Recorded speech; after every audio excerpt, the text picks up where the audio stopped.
Bienvenue et merci d'être ici pour l'inauguration du belvédère de la chute à Philomène.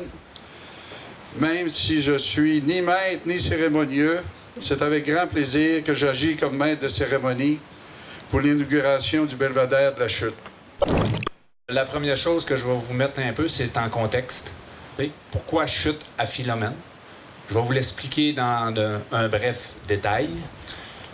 Ici, on est sur une terre, sur un lot à bois du temps, on va dire ça comme ça. Ça appartenait aux colons. Puis ici, sur le dessus de la butte, très ici en arrière, là, c'était le chemin qui reliait Saint-Alexandre à Amqui. La route qui montait du lac Saumon n'existait pas. Là, on parle de chevaux, on parle de raquettes, on parle on parle pas de voiture, là. Donc, Madame Philomène avait sa maison sur la butte là-bas et c'était comme un relais. Le monde arrêtait de se réchauffer, le monde pouvait même passer la nuit.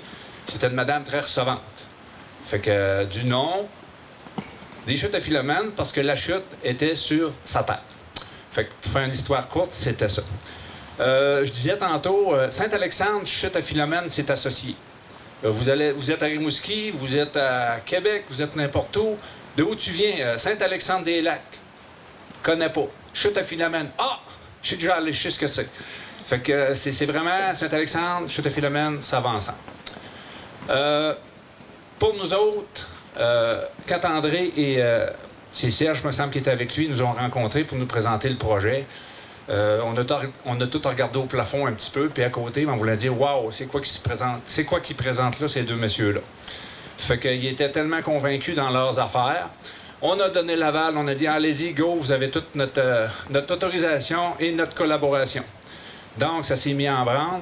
Puis là, je peux pas nommer tous les noms, mais André et son équipe, parce que je vais parler de son équipe, c'est tout le monde qui a nommé tantôt, ont fait un travail extraordinaire.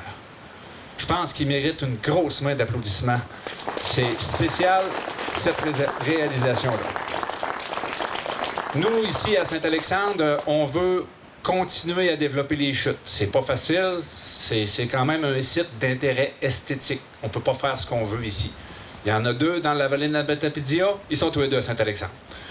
C'est le Marais et c'est les chutes à Philomène. Donc, on travaille à amener d'autres choses sur le site des chutes. Puis je peux vous dire que depuis 5 ans à peu près, on ramasse des données. Isabelle est au courant, j'avais monté quelque chose avec elle pour qu'on puisse installer des étudiants ici pour une période de 6-7 semaines. Et dans 6-7 semaines-là, depuis 5 ans, on répertorie toujours au-dessus de 2000 visiteurs. Donc, le fin d'août n'est pas compté, septembre n'est pas compté, puis là-dessus, c'est juste 5 jours semaine. Donc, on peut penser qu'il passe entre 2, 3, 4, 5 000 visiteurs, et ça, c'était pas installé.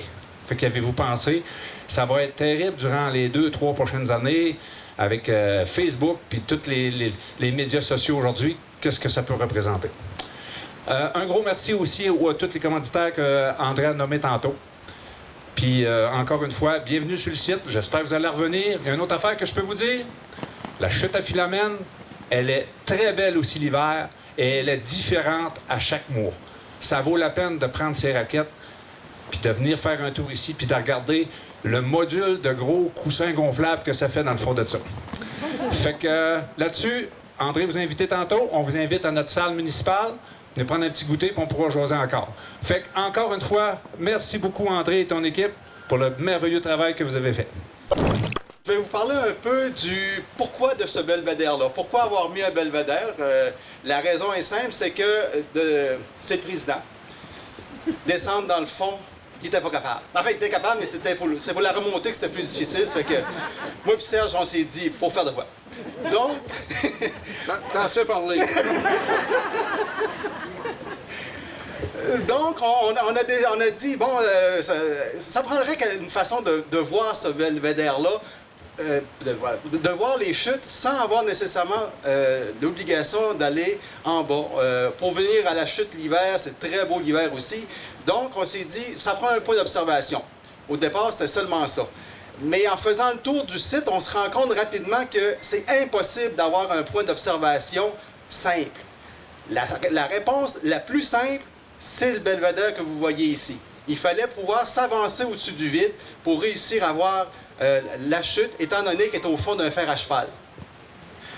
Donc, le pourquoi, c'est carrément de la visibilité. C'est pas pour nécessairement faire une structure ou faire une structure. C'était vraiment pour permettre aux gens qui l'ont jamais vue, qui autrement ne pourraient jamais la voir, de justement profiter de ce paysage-là qui est unique dans la Matapédia.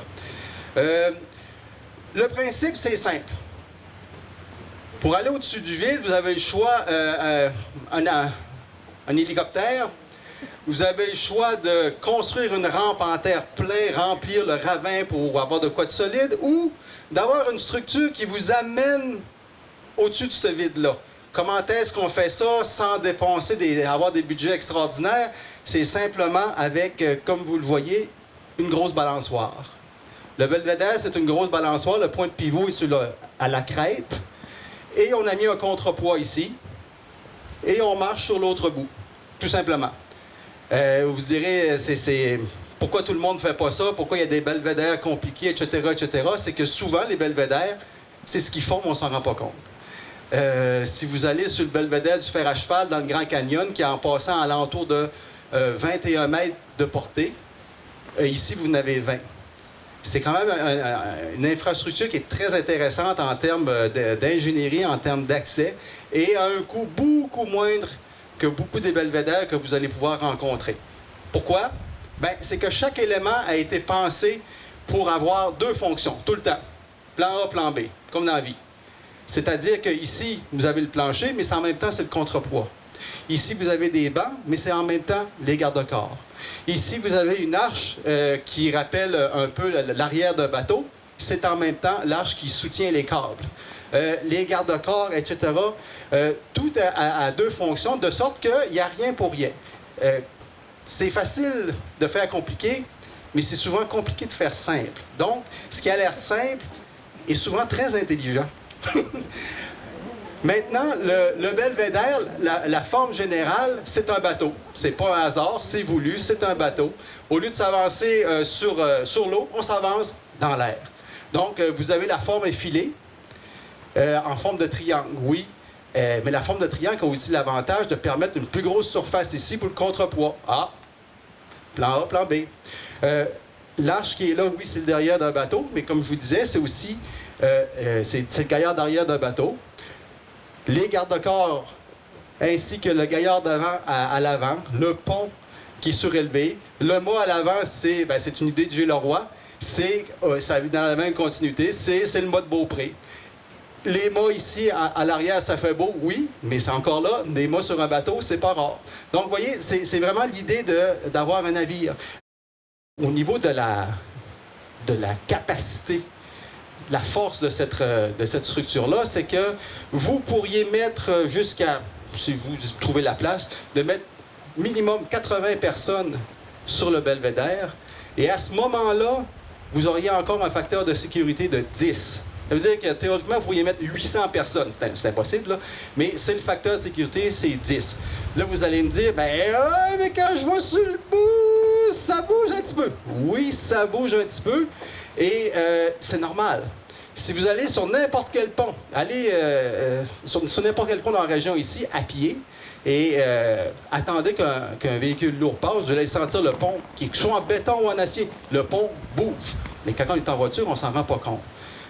C'est normal que ça bouge. Vous avez un facteur de sécurité de 10. Et en plus, on a rajouté des câbles de soutien. Ils n'étaient pas requis. On les a mis. On pourrait les enlever. Donc, sécurité supplémentaire. Dernier point, la vitre. On voulait avoir un plancher vitré. Parce que c'est quand même intéressant. C'est à la mode. En Asie, vous allez voir tous les belvédères, il y en a des énormes avec de la vitre, mais ils ont un budget que peut-être qu'on n'avait pas. Et aussi, le fait de mettre de la vitre partout on aurait empêché notre objectif qui était de permettre à tout le monde d'y avoir accès. C'est pas tout le monde qui trouve ça agréable d'être sur une vitre. Bon. Donc, pour des questions de budget, des questions pratiques, on a mis seulement une vitre, qui est quand même d'une bonne grandeur, à l'extrémité, fait que vous pouvez voir le vide sous vous. C'est une expérience intéressante. Si vous ne voulez pas quelqu'un l'enjambe, tout est possible. Juste une chose, on a mis une couche d'usure sur cette vitre-là, mais on demande aux gens de s'essuyer les pieds quand même, de ne pas faire exprès. Oui, il y a une couche d'usure, mais on ne voudrait pas la changer nécessairement la première année. Si ça fait 10 ans, c'est correct, c'est permis. Donc, de faire attention lorsque vous marchez sur la vitre, pas faire exprès pour... essuyez-vous et puis un peu avant, s'il y a du gravier, ça va aider la cause. Moi, je pense que ça vaut la peine de le voir comme ça. Sur la pochette, il y a un beau mot. En arrivant, ça m'a frappé. Un monde de paysages. Je pense que c'est ce que le Club VTT fait avec la Matapédia depuis quelques années. Si on prend les belvédères qui ont construit, la passerelle, tous les sites qui ont mis les sentiers, tous les endroits où on peut découvrir la Matapédia. Comme Matapédienne, vous me faites découvrir. Puis je regarde André, mais je sais qu'il y a plusieurs de tes partenaires dans l'assistance. Il y a plein de bénévoles autour de tous ces projets-là. C'est pas la première fois que vous passez au site de la chute. Hein? On sait, vous avez déjà fait les escaliers, vous avez fait beaucoup de choses. Puis je pense que ça mérite effectivement que, Nelson, tu l'as dit, de féliciter. Mais moi, vu que vous avez applaudi tantôt, vous avez le droit de réapplaudir, mais vu que vous avez applaudi tantôt, moi, je vais vous dire, quand vous voyez les gens du Club VTT, là, je pense que ça vaut la peine de leur donner une petite tape dans le dos puis de leur dire bravo, parce que vous faites une grosse différence dans la Matapédia. Si aujourd'hui, on parle qu'il va y avoir plein de gens sur cette passerelle-là, c'est parce qu'il y a des gens qui ont dit « Moi, je crois en la Matapédia. Moi, je veux qu'il y ait des gens qui viennent voir comment c'est beau chez nous. » Et ça, c'est grâce beaucoup à vous. Bon, OK. Saint-Alexandre dit oui, là, mais il faut quand même être visionnaire. Puis je pense que vous avez su faire des choses, des grandes choses pour la Matapédia. Le tourisme dans la Matapédia, c'est le 3e secteur d'activité économique. C'est pas rien. Fait que je pense qu'on est en train de placer des pions importants sur l'échiquier du tourisme. Puis je pense qu'il faut le dire. Puis la Matapédia, un des plus grands potentiels qu'on a, parce que le plus grand, pour moi, c'est toujours la population, c'est toujours les gens qui l'habitent. Mais les paysages de la Matapédia, ça mérite d'être mis en valeur et vous faites ça de façon vraiment géniale. Merci, Club VTT de la Matapédia. On est très fiers de vous. Mais je vais reprendre André à partant. André, tantôt, tu nous as remercié pour avoir osé vous faire confiance. Qui ne t'aurait pas fait confiance, André? On te connaît, on sait que ça allait marcher. Fait que, encore une fois, une action citoyenne digne de mention qui rejaillit sur votre région, qui rejaillit sur notre Fédération des clubs quad du Québec. Et ce qui est important dans tout ça, moi, ça fait longtemps que je connais André, on s'est déjà pris plus sérieusement, pas à la gorge, mais en parole. Écoutez, il y a une semaine, on était en AGA, dont André était là, et j'expliquais à nos membres, 335 membres étaient présents, là où la Fédération devait s'en aller. Fini le temps où un club quad ne s'occupe que d'entretenir son chemin pour être sûr que le monde peut passer puis vendre des vignettes. Faut qu'il crée une fierté, faut qu'il crée une attraction pour qu'il y ait des retombées économiques dans la région. André a compris ça il y a longtemps. Il faut que la Fédération s'en aille vers là, et André va être encore une fois cité un exemple pour nous autres, André. Bravo à toute l'équipe d'André. Merci. Desjardins, vous savez, c'est ça, c'est de mettre l'argent au service de l'humain. Le Club de VTT, on a fait beaucoup de projets avec vous. Puis ce que je trouve beau aujourd'hui, c'est que je me souviens encore qu'André Blouin est venu me voir dans mon bureau. Il vient souvent me voir, Isabelle, on a des projets pour la région. Puis à ce moment-là, on en discute, c'est embryonnaire. Puis aujourd'hui, ben on célèbre la concrétisation de ce projet-là. Donc, on est vraiment content de faire partie de votre histoire, d'être là pour vous recevoir, pour vous aider à réaliser ces projets-là et ensuite de les célébrer. Alors, félicitations à tous les bénévoles du Club de VTT. Puis, moi, je vous invite à venir souvent en profiter. J'arrive d'un voyage en France où je suis allée au Pic du Midi. Il y avait un belvédère comme ça, mais je peux vous dire qu'on n'a rien à envier au Pic du Midi. Le nôtre est pas mal plus beau, puis la vitre est pas mal plus claire, donc l'expérience est vraiment très saisissante. Bravo à Marc et son équipe également pour le beau travail. Comptez sur nous là, pour être présents et on n'oublie pas les dossiers de la région et les gens du coin. Alors, on est toujours extrêmement présents. Par rapport au projet de la chute à Philomène avec le Club VTT, Non seulement c'est le 20e anniversaire cette année, alors c'est une belle signature d'ajouter ce projet-là de réalisation de la chute à Philomène avec le Belvédère pour le club VTT, mais c'était aussi hier la journée de la Gaspésie. Administrativement, nous sommes Bas-Saint-Laurent, mais touristiquement, je pense qu'on est tous d'accord pour faire partie de la Gaspésie. Et encore là, quelle belle carte postale pour la chute à Philomène, pour la municipalité de Saint-Alexandre-des-Lacs et aussi pour la Matapédia. Alors vraiment, au nom du député de Matapédia, M. Pascal Bérubé, je tiens vraiment à remercier et à souligner tout le travail de l'équipe de M. Blouin avec le club VTT et les partenaires. Un véritable merci. C'est ce que vous faites à tous les jours qui anime notre région. Un grand merci à tout le monde. Merci. Mes premiers mots, moi, à mon tour, ça serait de très heureux de voir André et moi aussi ce matin. Je pense que de voir André, après ce qui lui est arrivé, c'est un très bon ami depuis longue date. Et de le voir arriver ce matin, je pense que donnons une bonne main d'applaudissement à André Aymon pour ce qui lui est arrivé.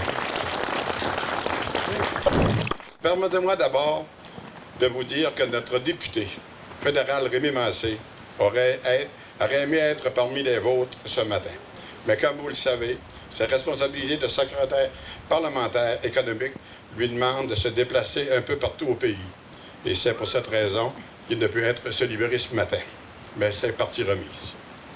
Mais le malheur d'un fait le bonheur des autres. Je suis très heureux d'être avec vous autres ce matin ici à Saint-Alexandre, des gens que je connais bien et que j'aime toujours revoir.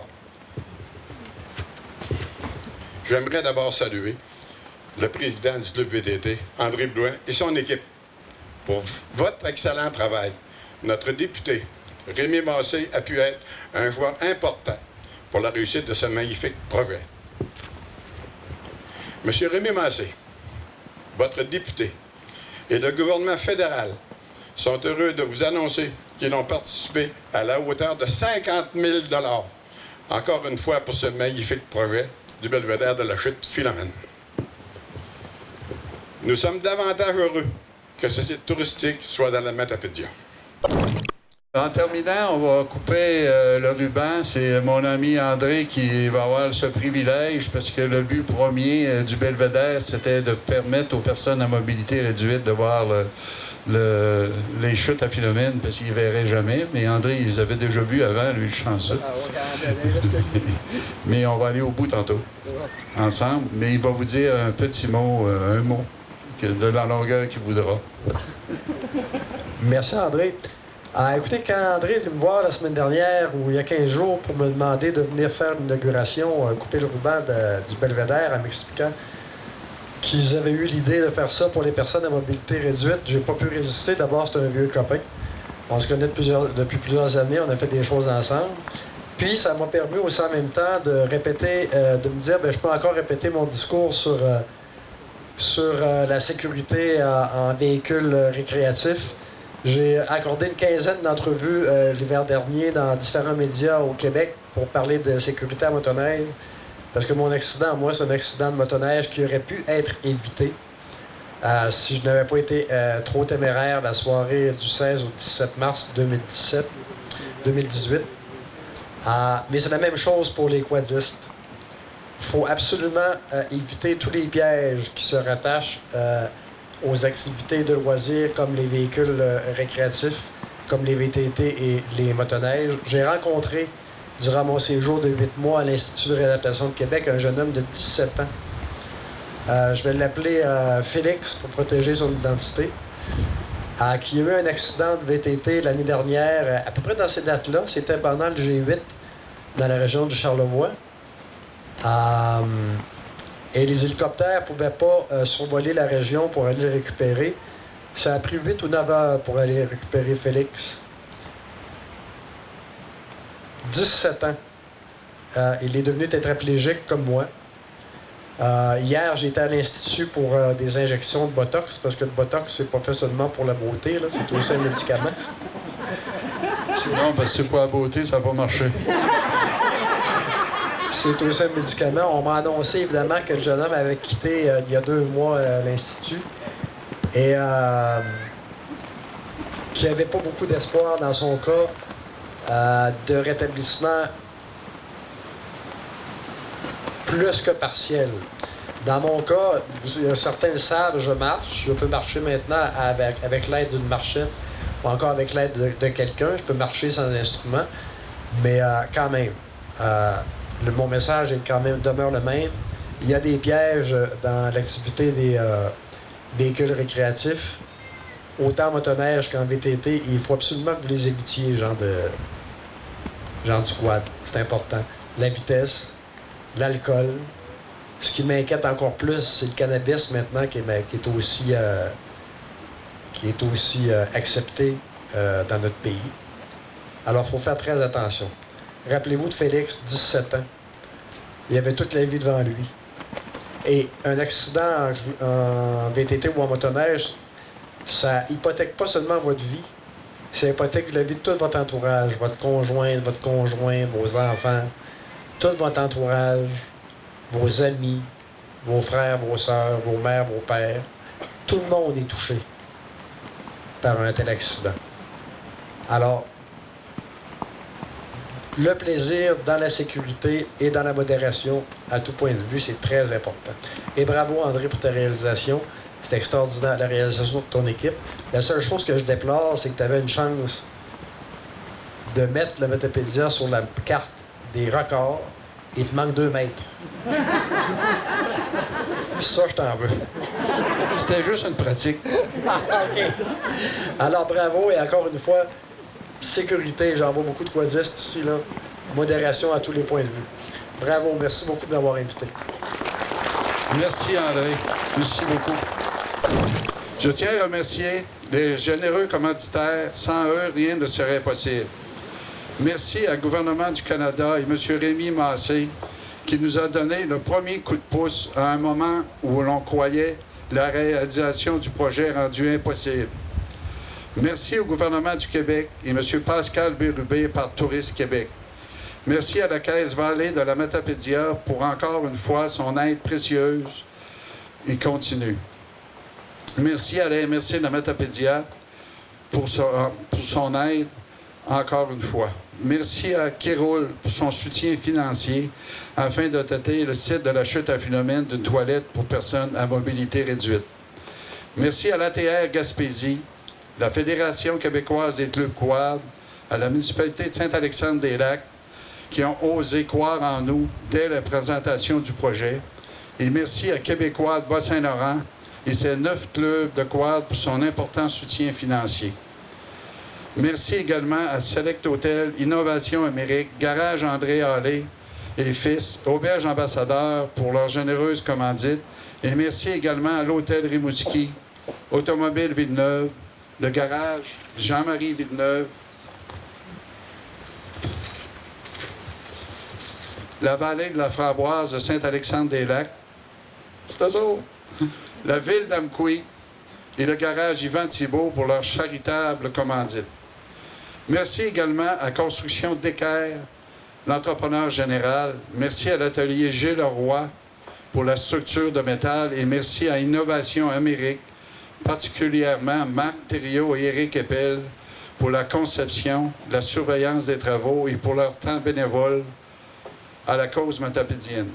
Comme dirait Marc Thériault, on vendra nos maisons, on vendra nos voitures, on mangera de la corneille, mais on va réussir. Je ne sais pas s'il est là, Marc. J'espère qu'il est là. Un merci spécial à tous les bénévoles du Club VTT de la Métapédia qui se sont investis pour la réalisation de ce projet. Merci aux amis des quadistes, Marcel, Mario et Rénal, qui ont cru en nous dès le départ et ont donné une vue possible du site avec un drone. Parce que pour savoir si on allait voir la chute, on n'était pas sûr. Mais avec le drone, on s'est sécurisé. Un gros merci à Serge Malenfant pour ses centaines d'heures de paperasse, sa patience et son acharnement. Sans son immense implication, ce projet ne serait pas une réalité.